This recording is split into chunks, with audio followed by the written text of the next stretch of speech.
Saludos mis apreciados hermanos, amigos, qué placer poder llegar nuevamente hacia cada uno de ustedes.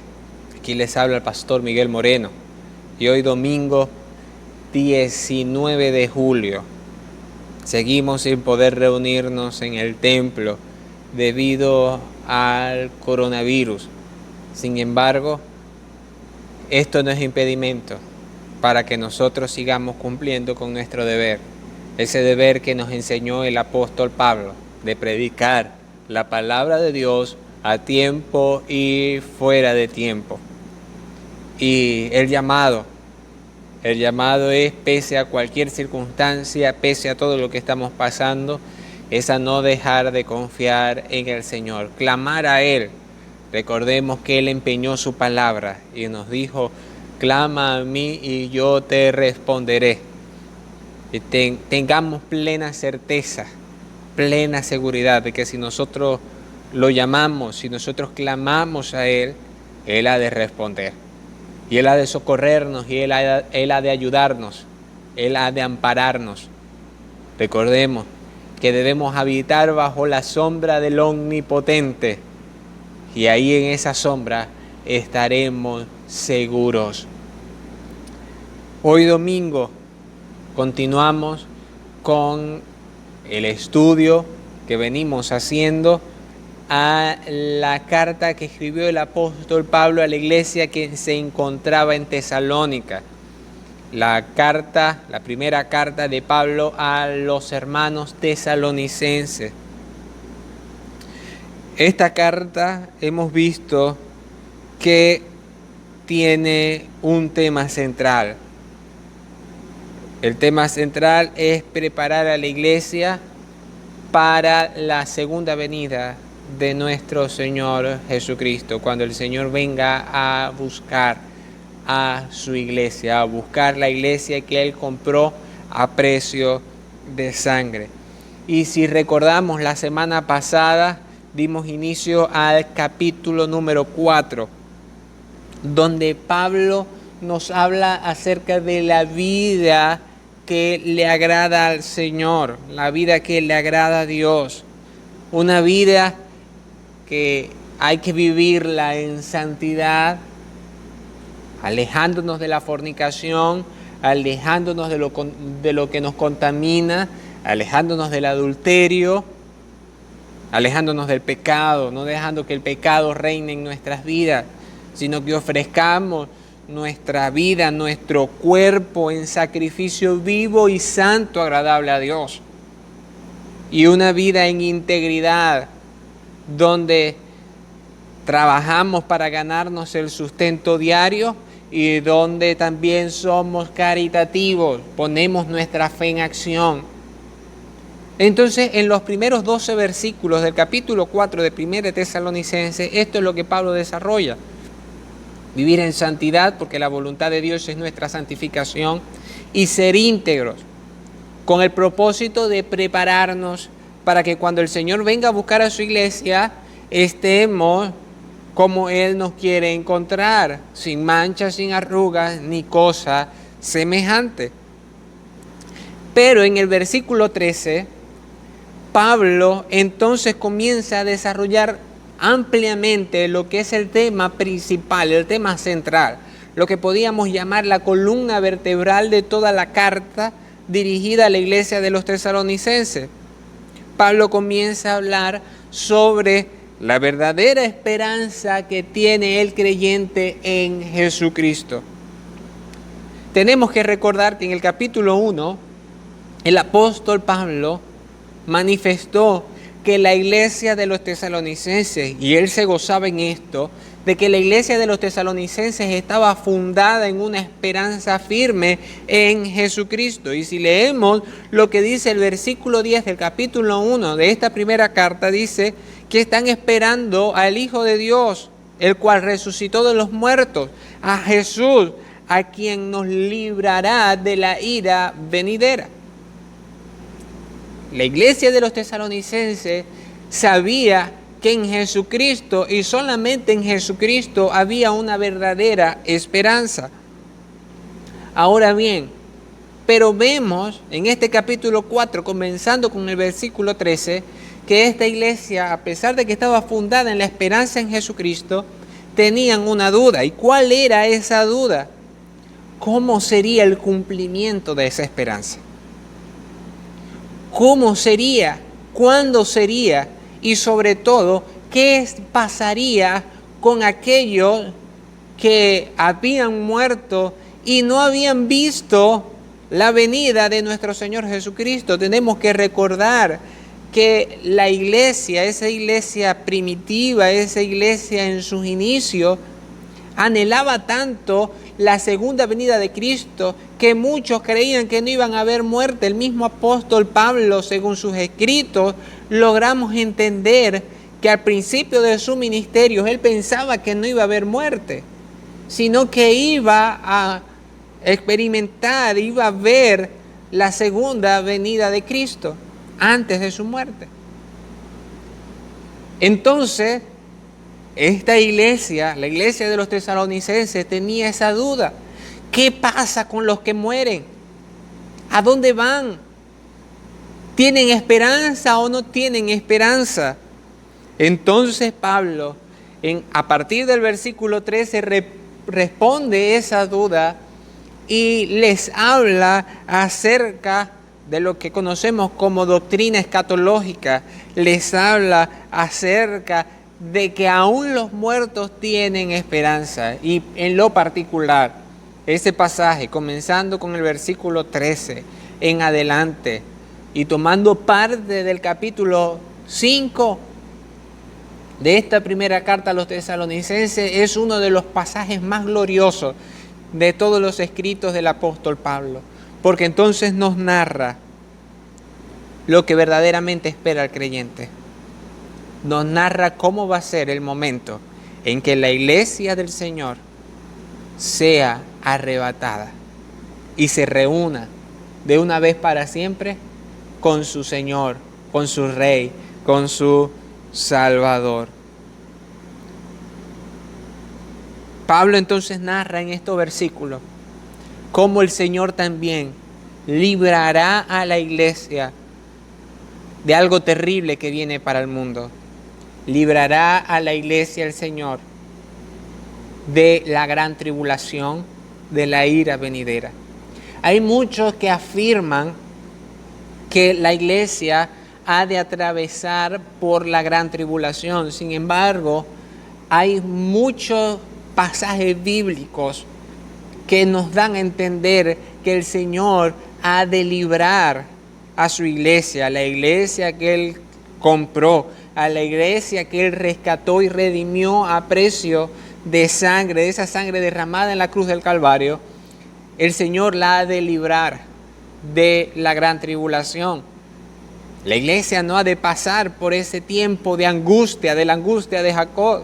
Vemos pasajes como el que leímos hace rato en el primer capítulo de la carta a Tesalonicenses, versículo 10, que dice que la esperanza que tenemos en Jesucristo nos libra de la ira venidera. Y vemos pasajes como los dicho en el libro de Apocalipsis, se lo dice el Señor a la iglesia que estaba en Filadelfia. Capítulo 3, versículo 10 de Apocalipsis: por cuanto has guardado la palabra de mi paciencia, yo también te guardaré de la hora de la prueba que ha de venir sobre el mundo entero, para probar a los que moran sobre la tierra. El Señor ha de librar a su iglesia. Y el Señor arrebatará a su iglesia, a todos los que han creído en Él, vivos y muertos, los tomará, porque le pertenecemos, y nos reuniremos con Él, e iremos a celebrar allá en el cielo las bodas del Cordero, mientras aquí en la tierra comenzará un periodo de gran tribulación. Pero Pablo, a partir del versículo 13, entonces nos dice que los muertos y los vivos que hemos creído en Cristo tenemos esperanza. Esperanza no en el hombre, esperanza no en la fuerza, esperanza no en la riqueza, sino esperanza en Jesucristo, de que viviremos y reinaremos eternamente con Él en una perfecta paz.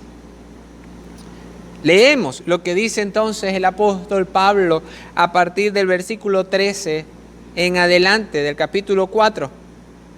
Tampoco queremos, hermanos, que ignoréis acerca de los que duermen. Aquí la palabra dormir es los que han muerto. Para que no os entristezcáis como los otros que no tienen esperanza.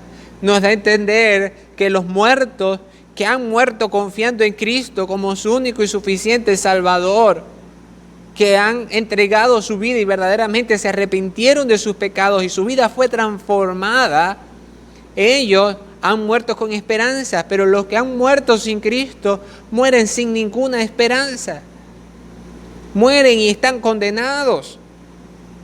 Entonces dice, no se entristezcan como aquellos que no tienen esperanza, porque si creemos que Jesús murió y resucitó, así también traerá Dios con Jesús a los que durmieron en Él. Por lo cual os decimos esto en palabra del Señor, es decir, palabra verdadera, palabra ciertísima, que nosotros que vivimos, que habremos quedado hasta la venida del Señor, no precederemos a los que durmieron, porque el Señor mismo, con voz de mando, con voz de arcángel y con trompeta de Dios, descenderá del cielo. Y los muertos en Cristo resucitarán primero. Luego nosotros, los que vivimos, los que hayamos quedado, seremos arrebatados juntamente con ellos en las nubes para recibir al Señor en el aire. Y así estaremos para siempre con el Señor. Por tanto, alentaos los unos a los otros con estas palabras. Qué momento tan glorioso el que ha de vivir la iglesia. No me explico cómo hay algunos cristianos que se asustan cada vez que se habla acerca de la segunda venida de Cristo. Si esto es algo glorioso, algo sin precedente, algo maravilloso que ha de vivir la iglesia. Cuando la iglesia toda se reúna con el Señor. Cuando el Señor venga en el aire y llame a su iglesia. Y esta esperanza radica en que Jesús murió, pero que con su muerte pagó el precio de nuestros pecados, pero que no quedó en la cruz. La cruz está vacía, sino que fue sepultado.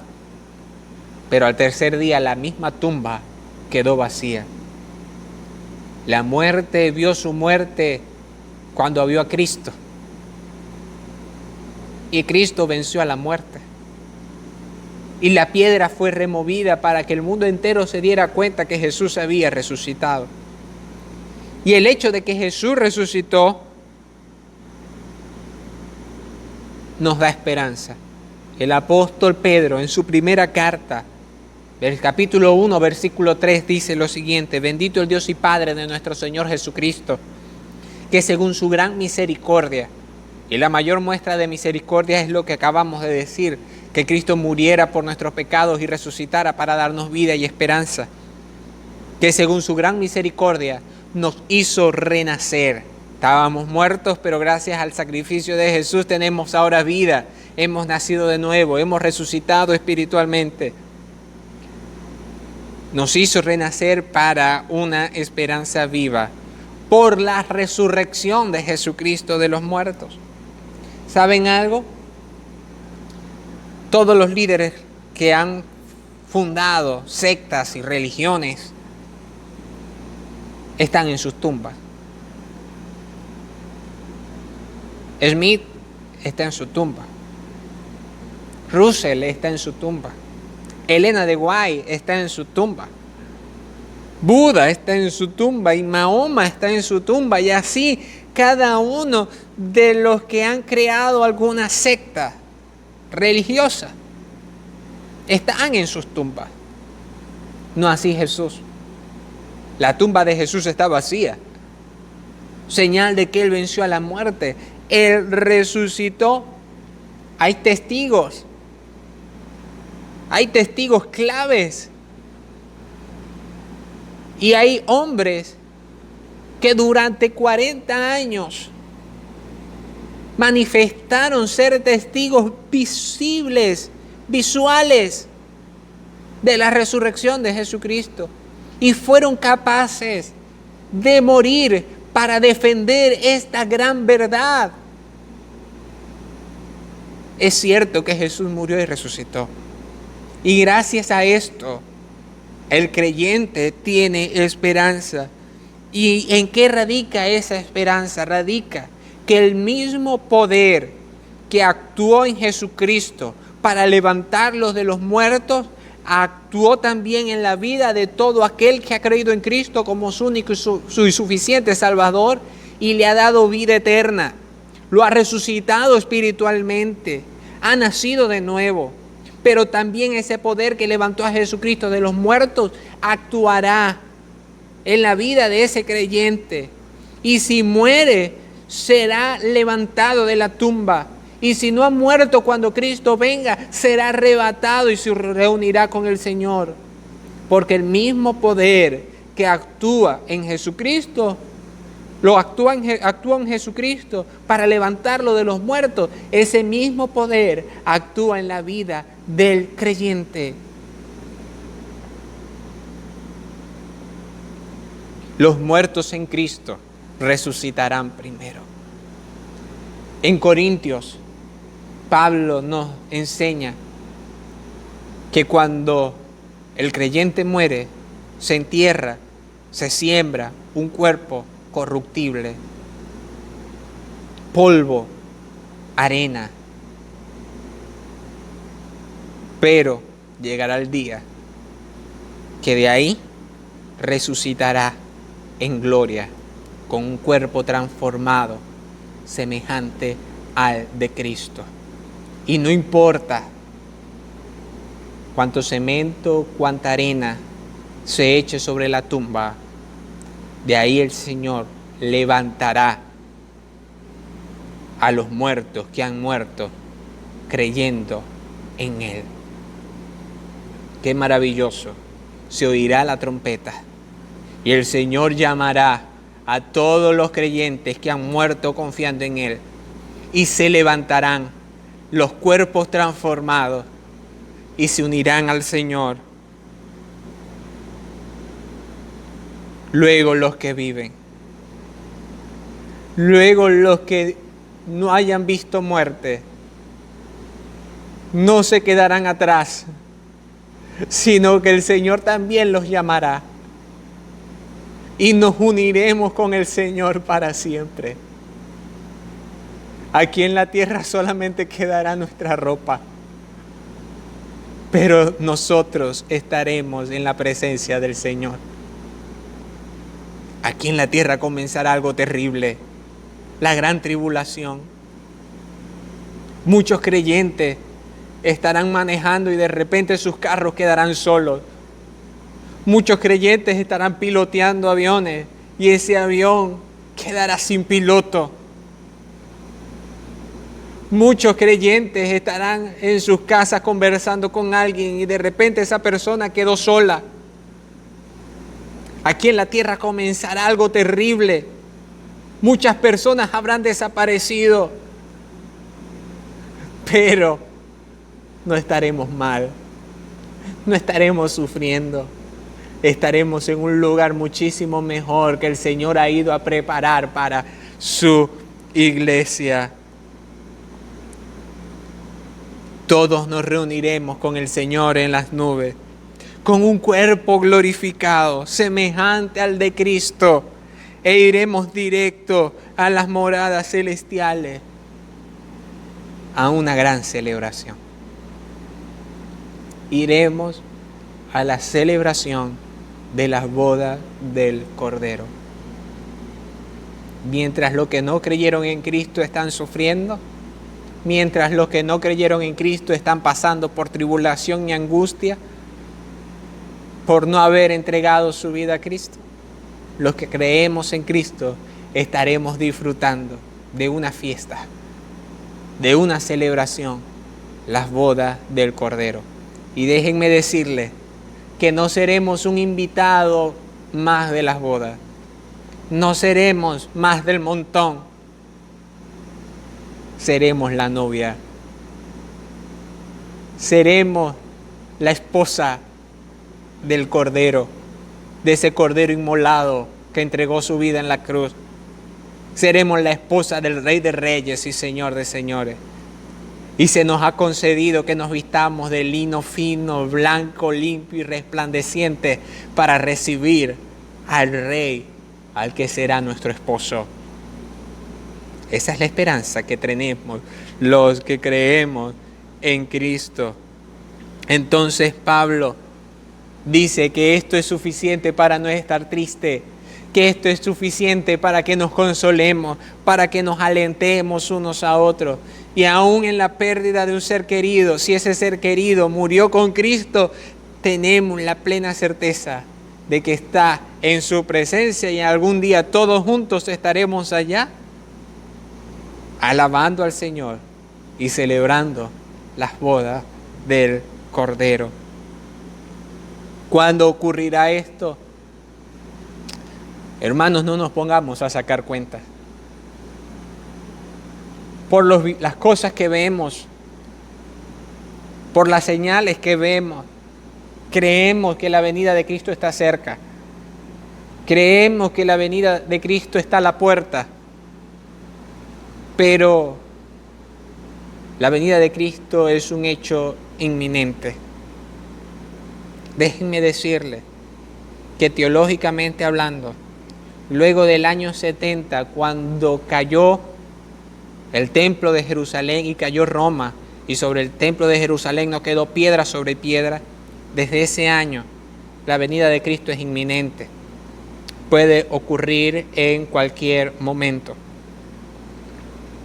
Pudo haber ocurrido ayer, puede ocurrir hoy, como puede ocurrir dentro de 10 años. No nos pongamos a sacar cuentas, porque todo aquel que se ha puesto a sacar cuentas se ha equivocado. Nadie lo sabe. Solo el Padre sabe el día en que ha de venir a buscar a su iglesia. Es un hecho inminente. Nuestro deber como iglesia, así como Pablo nos lo ha enseñado en los capítulos anteriores de esta carta y nos lo sigue enseñando en el capítulo siguiente, nuestro deber es estar preparados. Es estar preparados, viviendo en luz, en santidad y no en tinieblas. Nos los dice en el capítulo 5, los primeros versículos, dice lo siguiente: pero acerca de los tiempos y de las ocasiones no tenéis necesidad, hermanos, de que yo os escriba, porque vosotros sabéis perfectamente que el día del Señor vendrá así como ladrón en la noche. Nadie sabe cuándo viene el ladrón. Que cuando digan paz y seguridad, entonces vendrá sobre ellos destrucción repentina, como los dolores a la mujer encinta, y no escaparán. Mas vosotros, hermanos, no estáis en tinieblas, para que aquel día os sorprenda como ladrón, porque todos vosotros sois hijos de luz e hijos del día. No somos de la noche ni de las tinieblas. Tenemos que estar preparados. La venida de Cristo no nos puede sorprender como ladrón, que sorprenda al mundo. Nosotros tenemos que estar esperando al Señor con nuestras lámparas llenas de aceite, con nuestras vidas en santidad y en integridad, en pureza. Tenemos que estar listos para ir a las bodas del Cordero. Tenemos que estar limpios. No podemos esperar la venida de Cristo como si Él fuera a venir mañana o la semana que viene. Tenemos que esperar la venida de Cristo y estar preparados como si Él fuera a venir hoy. Como si Él fuera a venir hoy. Y cuando entendamos eso, que el Señor puede venir hoy y que a lo mejor ni siquiera termines de ver este video porque viene Cristo, entonces vamos a comenzar a vivir como el Señor le agrada, a prepararnos en santidad, en integridad, llenando nuestras lámparas de aceite, señal de que estamos siendo llenos del Espíritu Santo de Dios. Iglesia, tenemos esperanza. Tenemos esperanza en Cristo, ya que Él murió y resucitó y hoy vive. Y muertos y vivos, todo aquel que cree o haya creído en Él, tiene esperanza, porque en Cristo hay esperanza. Pablo vivía según esa esperanza. Por eso Pablo podía decir cosas como: para mí el vivir es Cristo y el morir es ganancia. Por eso Pablo esperaba no ver muerte, porque él amaba la segunda venida de Cristo y anhelaba que ese hecho ocurriera.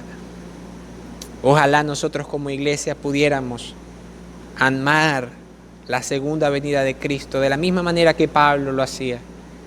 El apóstol Pablo a Timoteo le dijo que le estaba guardada una corona porque él amaba su venida, y no solamente era para él, sino para todos los que aman su venida. La iglesia de los primeros días anhelaba tanto la venida de Cristo que su saludo no era: hola, ¿cómo estás? ¿Cómo te va? ¿Cómo te va en el trabajo? No, su saludo era: Maranata, Cristo viene. Qué maravilloso saber que Cristo viene y que los muertos en Cristo resucitarán y que los vivos seremos arrebatados.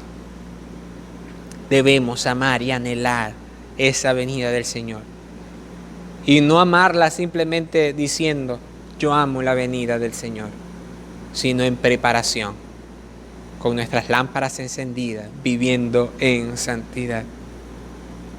Pero ¿cuándo ocurrirá? No lo sabemos.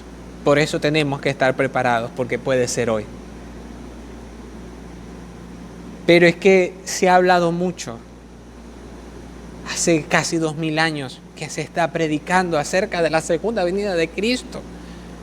Y este hecho no ha ocurrido. Déjame decirte que el Señor no ha retardado su promesa, como algunos la tienen por tardanza. ¿Sabes qué está haciendo el Señor? Dándole una oportunidad al hombre. Pedro nos lo dice: el Señor no retarda su promesa, según como algunos la tienen por tardanza, sino que es paciente, no queriendo que ninguno perezca, sino que todos procedan al arrepentimiento. Pero el día del Señor vendrá como ladrón en la noche, en el cual los cielos pasarán con gran estruendo, y los elementos ardiendo serán deshechos, y la tierra y las obras que hay en ella serán quemadas. Puesto que todas estas cosas han de ser deshechas, ¿cómo no debéis vosotros andar en santa y piadosa manera de vivir? Iglesia, es necesario, ya que sabemos que Cristo nos viene a buscar, andar de forma santa y piadosa.